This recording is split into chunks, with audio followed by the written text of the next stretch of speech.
ऐसा माहौल हो ना कि सारे कजन्स एक साथ हो या सारे दोस्त एक साथ हो कि आज तो मूवी देखेंगे, तो सबसे पहले चूज की जाती है हॉरर मूवी। माना कि खुद को तो डर लगता ही है, पर जो दूसरे को डरते हुए देखने में मजा है ना, वो अलग ही लेवल का है रे दादा। ग्रुप में देखने वाले सबसे बड़े जोनरा में कंसिडर होता है हॉरर जोनर, और थिएटर में तो ऐसी मूवीज का एक अलग ही एक्सपीरियंस आता है। और अगर तुम बजट वाली सोचने जाओगे ना, तो हॉरर मूवी बहुत कम पैसे में बन जाती है। फिर क्यों अपने बॉलीवुड में हॉरर मूवीज का सूखा पड़ा हुआ है? आओ पकड़ो मेरी middle finger, point two point लेके चलता हूँ। देसी घी विदेशी बटर। चलो जल्दी से मुझको 5 अपनी फेवरेट बॉलीवुड की हॉरर मूवीज बता दो। 1920, राज, और एक और स्त्री, और आप ले लो अपनी तुम्बाड़, और कौन सी है, शापित। लगभग 100 साल से ज्यादा हो गया इंडिया में मूवीज बनते हुए, उसके बाद भी 5 एग्जाम्पल देने के लिए भी 10 मिनट लग जाते हैं। अब मेरी बात तुम ध्यान से सुनना, जो ऊपर तुमने मूवीज बोली है 5, उनमें से तुम अपनी फेवरेट बताओ जो तुम किसी और को रिकमेंड करोगे। तुम बोलते कि स्त्री और तुम्बाड़, जबकि स्त्री जो है वो हॉरर कॉमेडी है, जबकि तुम्बाड़ जो है हॉरर से ज्यादा दूसरी चीजों पे फोकस करती है, इंसानी लालच को बताती है। फिर क्या चक्कर है कि ये दोनों मूवीज इंडियन हॉरर जॉनरा में एक अलग स्टैंड आउट करती है, क्योंकि दोनों की दोनों देसी माल है, अपना देसी घी है भैया,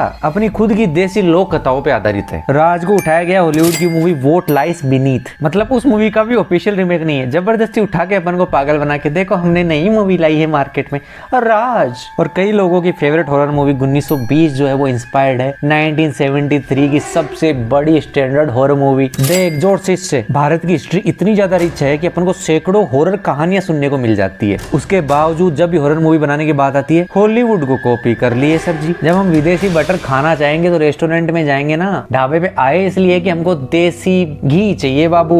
ये सबसे बड़ा रीजन है कि इंडियन हॉरर पिक्चरें जो है मर चुकी है, हॉलीवुड की कॉपी कर ली जाती है, जबकि अपनी हिस्ट्री रही इतना रिच फोकलोर है, उसको एक्सप्लोर ही नहीं किया जाता। मेंटोस खाओ, दिमाग की बत्ती जलाओ। अपने नोलन जी भी हॉरर मूवी बनाना चाहते हैं, पर वो बोलते हैं कि हॉरर मूवी तो बना लूं, पर ये एक ऐसा जोनर है ना, इसके लिए खतरनाक और एक बेहतरीन आइडिया की जरूरत होती है। बस उसी की खोज में लगा हुआ हूँ, जिस दिन मिल जाएगा उस दिन हॉरर पिक्चर बना दूंगा। और हमने तो ओरिजिनलिटी को कब का बेच के खाया। भूतिया हवेली, 4 दोस्त, 90 साल का चौकीदार। जो दोस्त सबसे ज्यादा डर रहा है उसको सबसे पहले मार दो, या जो दोस्त सबसे ज्यादा कॉमेडी करता है उसको सबसे पहले मार दो, या जो दोस्त सबसे ज्यादा बोलता है उसको सबसे पहले मार दो। और एक कपल होगा जो सबसे ज्यादा ठरकी होगा। अरे यार इनको मेंटोस खिलाओ ताकि दिमाग की बत्ती जले। मेन फोर्स के एड के रूप में हॉरर मूवीज दिखा रहे हैं। माना हॉरर और इरोटिका दोनों ऐसे जोनर है जो सेम टाइप के हार्मोन्स को एक्टिव करते हैं, पर इसका मतलब ये नहीं कि हर हॉरर मूवी का मतलब ही इरोटिका बना दिया आपने। बॉलीवुड की हर हॉरर मूवी के अंदर भूत को फिक्स करना है, ऐसा क्यों है? क्योंकि 20-25 साल पहले जो मूवी बनाई थी राज, वो वर्क कर गई, तो इनको लगा सब में यही फॉर्मूला डाल देते हैं। अब तो कुछ ऑडियंस ऐसी हो गई जिनको लगता है ना कि हॉरर मूवी बन रही है, तो वो देखने चले जाते हैं, क्योंकि उनको लगता है कि थिएटर में फैक्स देखने को मिलेगा। अब ऐसे में कोई अच्छी हॉरर मूवी बनाने वाला भी हो तो प्रोड्यूसर बोलते हैं हवेली कहाँ है, विपाशा कहाँ है, फैक्स कहाँ है, कहाँ है फैक्स? पर सर ये तो हॉरर मूवी है, निकल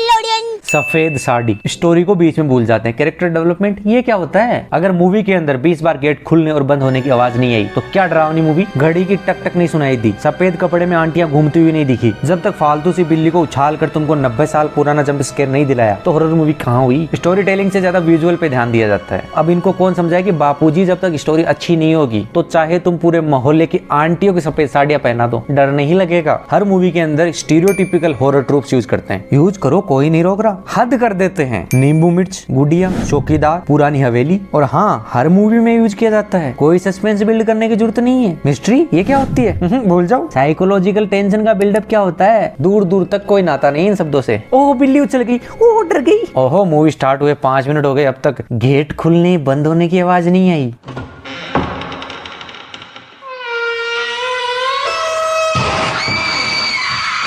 इलाज। अब मैंने इतनी सारी बातें तो बोल दी कि इस चक्कर में बन नहीं पा रही। अब यहाँ पे क्या कर सकते हैं अपन? देखो हॉरर मूवी के लिए ओरिजिनल आइडिया होना बहुत जरूरी है, जो अपनी फोकलोर में बहुत पड़े हैं। एक चीज और ध्यान रखनी होती है कि हॉरर जोनरा जो है काफी कम बजट में तो बन जाता है, पर जो तकनीकी ज्ञान होता है, कैसे कैमरा एंगल्स को यूज करना है, कैसे साउंड इफेक्ट्स यूज करने, उनका बेहतरीन ज्ञान होना बहुत जरूरी है। अपने अजय देवगन मूवी लेके आ रहे हैं शैतान, जो की रीमेक है गुजराती मूवी वश का। गुजराती मूवी अपन ने नहीं देखी तो शैतान देखेंगे। शैतान में कॉन्सेप्ट है वसीकरण का। वसीकरण एक ऐसी चीज है जिसके बारे में अपन सुनते रहते हैं। बगल वाली आंटी बोलती है कि उसकी बुआ के लड़के का जो लड़का था ना, उसके लड़के का लड़का जो था ना, उसका वशीकरण हुआ था। ऐसे में एक ओरिजिनल आइडिया उठा दिया अपनी फोकलोर से, जिससे पब्लिक और ज्यादा कनेक्ट हो पाएगी। इसी चीज के साथ उन्होंने एक चीज और जोड़ दी इस मूवी के अंदर, वो है ह्यूमन साइकोलॉजिकल बिहेवियर। माँ बाप के सामने उनके घर के अंदर ही उनकी बेटी को वश में कर लिया। जो एक साइकोलॉजिकल टेंशन ये मूवी बिल्ड करेगी, और ये टेंशन जो आपके जंप स्केयर से काफी ज्यादा तगड़ा हॉरर देता है। माँ बाप की जो वनरेबिलिटीज है उससे फैमिली ऑडियंस और ज्यादा रिलेट कर पाएगी। तो फालतू के जंप स्केयर ना दिखाकर हॉलीवुड बॉलीवुड की कॉपी ना करके, भूतिया हवेली ना दिखाकर, फालतू का फेक्स ना जोड़कर, ह्यूमन बिहेवियर और साइकोलॉजिकल टेंशन का यूज करके भी एक बेहतरीन हॉरर मूवी बनाई जा सकती है। बाकी तुम बताओ तुमको क्या लगता है ये परफेक्ट हॉरर मूवी क्या होती है, और अपनी फेवरेट हॉरर मूवी के बारे में बताना मेरे को कमेंट्स में। और ये वाला वीडियो भी चेकआउट कर लेना, यहाँ पे मैंने बात करी है कि क्यों अक्षय कुमार की बत्ती लगी हुई है इस दिनों। Bye bye.